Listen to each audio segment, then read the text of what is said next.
But all right. Enough with bad football, and let's move on to our next segment, in which I'm about to fix bad football. That's right. We're moving on to my favorite segment, Wish I Could. For those who don't know, Wish I Could is a segment where one of us gets to pretend to be the GM of a sports team and say what we wish we could do in order to fix that team. All right, now y'all have no idea who I'm about to pick, do you? None. No, I don't. Coming out of left field here. No, I don't. Coming out of left field. Y'all ready? Yep. Y'all ready? Now, I wasn't sure who I was going to pick myself. I limited it down to 2 teams, and I decided this is where I'm going with it.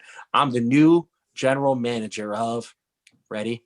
The Chicago Bears. All right, it's time for me to fix the mess that's going on in Chicago. Oh, yeah, Playboy, you didn't think I had it in me. Y'all thought I was just. You want to take on the Chicago Bears, I'm bro? taking over the Chicago Bears. Let's okay? hear it. Let's hear You it. want All that right. stress? So- Go ahead. I'm not stressed. I'm fixing it calmly. Fixing it very calmly. Bring Joe Forte back. Okay, I'm sorry. So listen. This is what's gonna happen. Antonio Gibson, new GM. I got introduced. I shook some hands. I kissed some babies. You know, this is a post-COVID world, of course. I'm talking about. I'm going in with a high draft pick because I'm under the impression they're about to lose out. Okay, they're about to lose out. First thing I do is I walk in there and I fire everybody. Okay. Everybody's fired. Matt Nagy, go. Okay, go be the QB coach over in Kansas City again. I don't need you here. You're gone. Okay, whoever your D coordinator is, bye-bye. Right. Mitch Trubisky, pack your bags. You're out. Nick Foles, you should retire. Okay, because you ain't playing for Chicago again. All right, so I've cleaned house completely, got rid of the stench from the past team. My first thing is I sit down with Allen Robinson and I work out a new contract for him. I don't want to franchise him.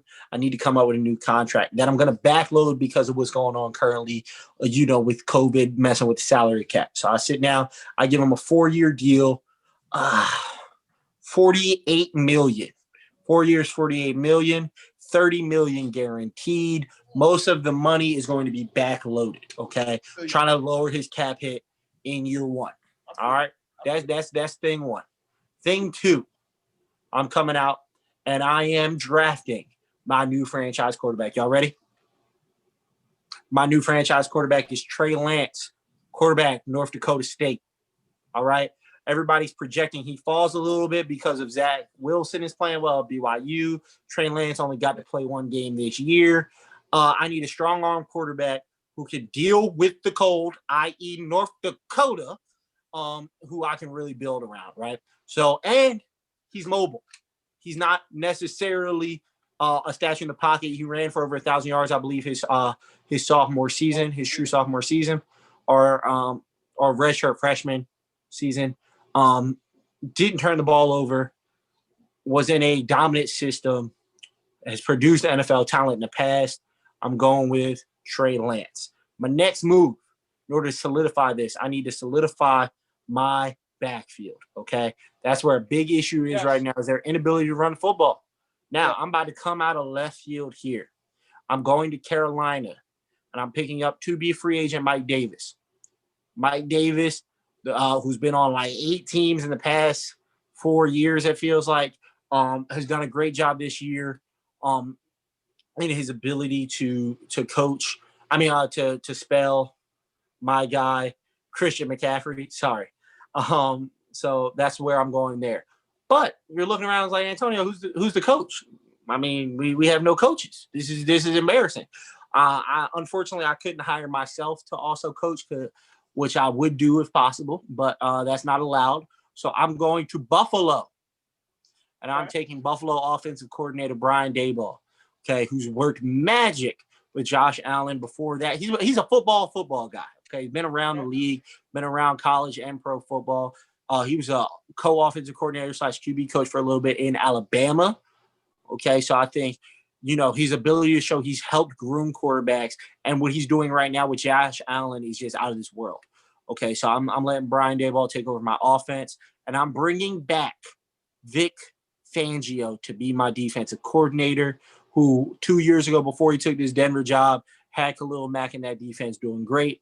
I believe he's probably fired this year after what's going on in Denver. So unfortunately for Denver and fortunately for us in Chicago, I'm bringing back Vic Fangio. So bam, bam, bam, Chicago, not necessarily beating Green Bay year one, but year two, year three, we're competitive.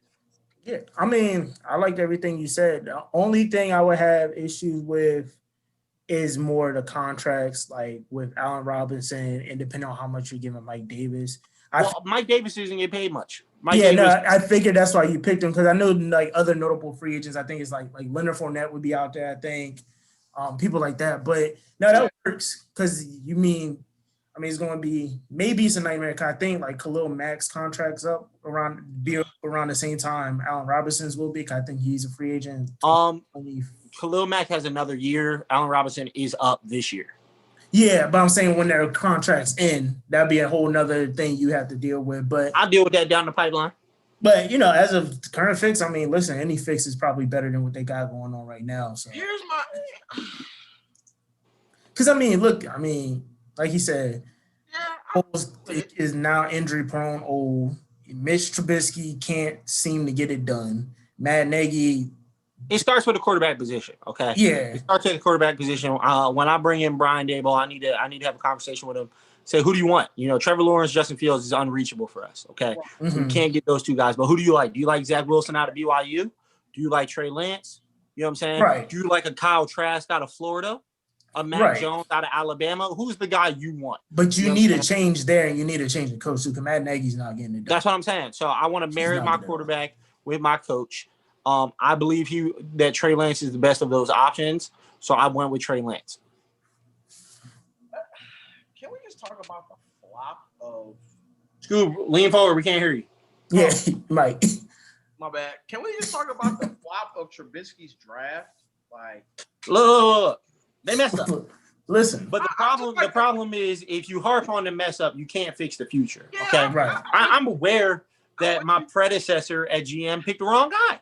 And he traded up one spot to do so. It's embarrassing, okay? It's a black mark on the franchise, but I can't go back and fix that, right? But I can give him a new starting quarterback. Patrick Mahomes, Deshaun Watson, both on the board. Probably shouldn't have taken Mr. Trubisky, but they did. But what? I would have even took Myles Garrett, man. Like Myles Garrett was number one overall pick. He was a number one overall. I'm sorry. He was number one overall. Mitch went number 2. I'm sorry, but man, like anybody. Listen. All the teams probably got that kind of a draft, though. Like, listen, at some point, we acting like Patrick Mahomes was the number one pick. Okay, a lot of teams missed on Patrick Mahomes, including Cleveland. Okay, so let's not, and same with Deshaun Watson, right? So let's not make it seem like it's a one-way argument in that point. I agree with you. They messed up. It was a mess up. It looks bad. But Cleveland needed to address the defensive issues more than. No. They needed a quarterback, but they didn't believe any of them were the guy. They had 2 first-round picks. They just didn't believe either one of them was the guy. They were dumb. Listen, I think it only looks really bad for Chicago because when they got Mitch, they was so heavily oh, this is the guy who's going to be the guy. Yeah. That's what makes it look so bad because I remember even Bears fans, they were. Mitch Trubisky played 10 games in his college career and wasn't accurate. It wasn't accurate. That's my point. All. But they thought they just drafted the next savior. They were the next Tom Brady, we got him. Well, that's the problem, though, with any quarterback who's going to get drafted to a Chicago, right? That quarterback's coming in with immense pressure of being the savior. At least with me taking Trey Lance, he's won a national championship at his level, played at the highest level you can at that level of college, right? With the most dominant program. So he's used to winning, right? He's going to carry himself with a level of swagger, I believe, that'll really help be infectious to that franchise. That's my hope. Can I be devil's advocate real quick, though? Go ahead. All right. So I'm with you when you say he's played immensely well at his level, won at the highest level at his level. But the thing that sticks out to me is at his level. Carson Wentz was an MVP candidate in 2017 coming from that franchise. And I'm glad you said that. Said that. Because what are we talking about with Carson Wentz right now? Where's he at? Parked. First off. He's parked. I'm going to take you I don't care. He's parked, Tonio. He's parked. No, I'm taking 2 places. I'm taking it 2 places there, right? So, if I get a season out of Trey Lance like I got out of Carson Wentz in 2017, then it was a successful draft pick, period. right? Because he said, hold on, let me talk. Let me explain myself. Because he reached levels in that season that most quarterbacks in this NFL haven't, right? He's an MVP candidate, had his team in first place in the NFC. That's a level that at Chicago, if we're able to get there, I don't know. There's no violin plan. I'm saying if we're able to get there in Chicago, that'd be great, right? That's what we're looking for to have that level of success. 1 year productivity? That's what you want? I'm not even going to go into the fact that you're making an asinine comment saying 1 year of productivity when the man last year put up 4,000 yards, 27 touchdowns, 7 interceptions. 2 years of productivity. If Mr. Trubisky could do that for 1 year, they'd be happy right now in Chicago, right? 2 years of productivity and you're parked. Hold on.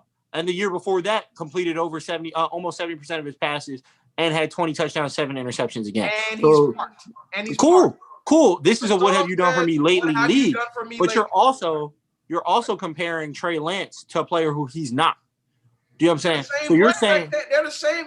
They came they came to the same school. That's not the same player. Carson Palmer and Matt Leinart both went to USC, but Matt Leinart wasn't Carson Palmer, right?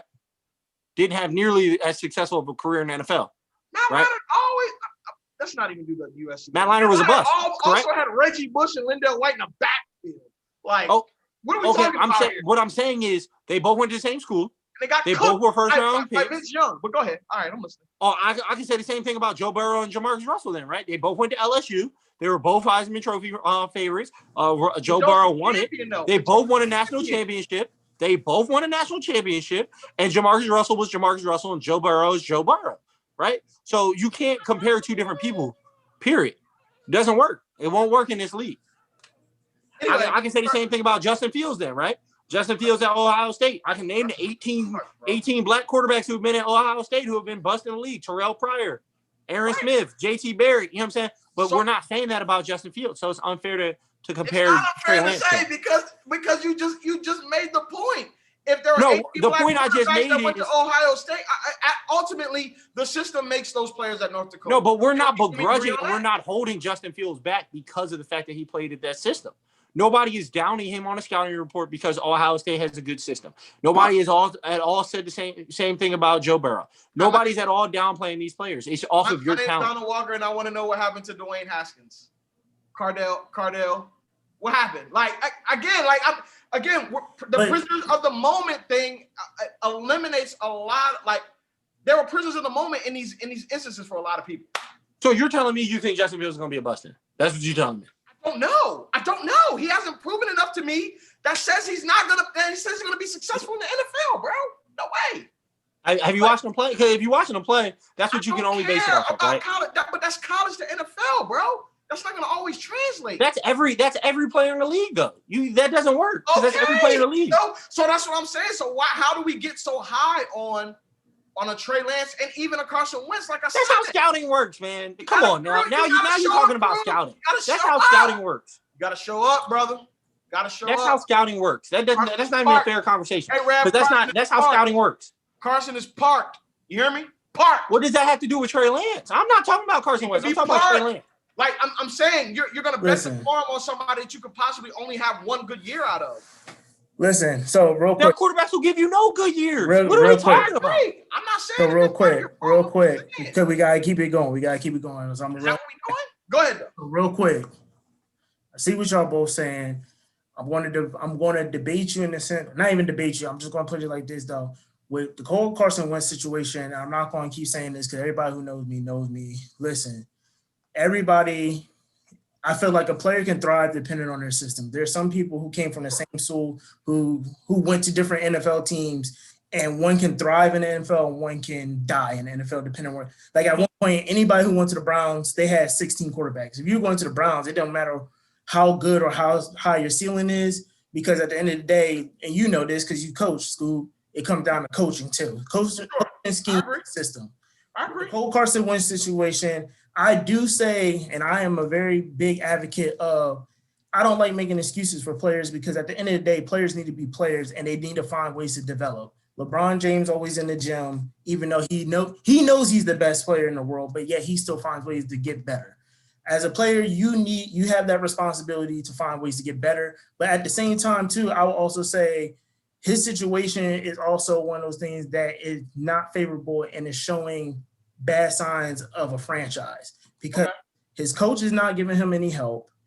The team, like his GM, really screwed him over because you don't give someone that big of a contract and then 10 months later draft someone in the second round, pretty much replace you, and then still not give him any more weapons, sufficient weapons. Because you got to remember, you drafted Jalen Reagor to be determined, but you also left people like Jerry Jeudy on the board and stuff like that.